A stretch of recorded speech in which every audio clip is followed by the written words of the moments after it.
कहते हैं कि राजनीति का अगर लोगों के जीवन पर नियंत्रण करने का माध्यम न होता तो पद के लिए इतनी मारामारी न होता। ओशो रजनीश इस विचार के बड़े पक्षधर थे कि राजनीतिक और धर्म दोनों एक ही सिक्के के दो पहलू हैं।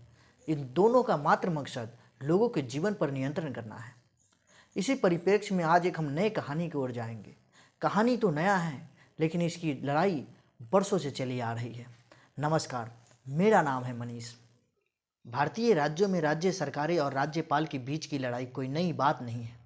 आज़ादी के बाद से ही राज्यपाल का पद एक विवाद का विषय बना हुआ है। इसी परिप्रेक्ष्य में सीपीआई-एम के केरल से राज्यसभा सांसद डॉक्टर बी शिवदासन द्वारा शुक्रवार को राज्यसभा में पेश किया गया प्राइवेट मेंबर संविधान संशोधन बिल महत्वपूर्ण है। आप जानते हैं कि मंत्री के अलावा अगर किसी भी सांसद सदस्य द्वारा बिल पेश किया जाता है तो इसे प्राइवेट मेंबर बिल कहा जाता है। प्राइवेट मेंबर बिल सिर्फ शुक्रवार को ही इंट्रोड्यूस और डिस्कस किया जा सकता है।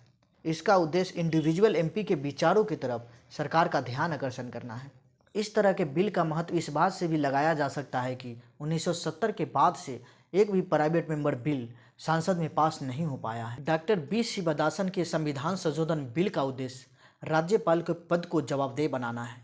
इस बिल में यह मांग किया गया है कि राज्य विधानसभा को यह अधिकार दिया जाए कि वह राज्यपाल को उसके पद से हटा सके। यह विचार उस बात से प्रभावित है कि राज्यपाल का पद केंद्रीय सरकार के हाथ का एक हथियार सा बन गया है, जिसका वह इस्तेमाल चुनी हुई सरकार को परेशान करने में करता है। वर्तमान में राज्यपाल का चुनाव का प्रक्रिया बहुत ही सरल है। उसकी नियुक्ति राष्ट्रपति के मुहर लगे आज्ञापत्र के माध्यम से होती है। शिवदासन का कहना है कि इस प्रकार की नियुक्ति प्रक्रिया संविधान के फेडरल स्पिरिट का उल्लंघन करता है। इस बिल में इस बात का समाधान पेश किया गया है कि राज्यपाल के पद को किस प्रकार जवाबदेह बनाया जाए। इसने राज्यपाल की नियुक्ति के लिए एक इलेक्टोरल कॉलेज की व्यवस्था सामने रखा, जो राज्य विधानसभा के सदस्य, निर्वाचित ग्राम पंचायत, नगर निगम और राज्य के कॉरपोरेशन के सदस्य से मिलकर बनता।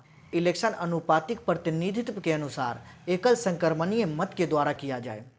इस प्रकार के निर्वाचन प्रक्रिया और वर्तमान निर्वाचन प्रक्रिया में बहुत सारे खामियां मौजूद हैं, जिसे ठीक करने के लिए बहुत ही विस्तृत गहन अध्ययन की जरूरत है। एक राज्यपाल के पद को इस प्रकार बनाए जाने की जरूरत है जिससे वो अपनी जिम्मेदारियों को भी निभा पाए और एक चुने हुए गवर्नमेंट को भी अपना काम करने दे। हमारा ये वीडियो आपको अच्छा लगा तो प्लीज़ चैनल को सब्सक्राइब कर लीजिए। धन्यवाद।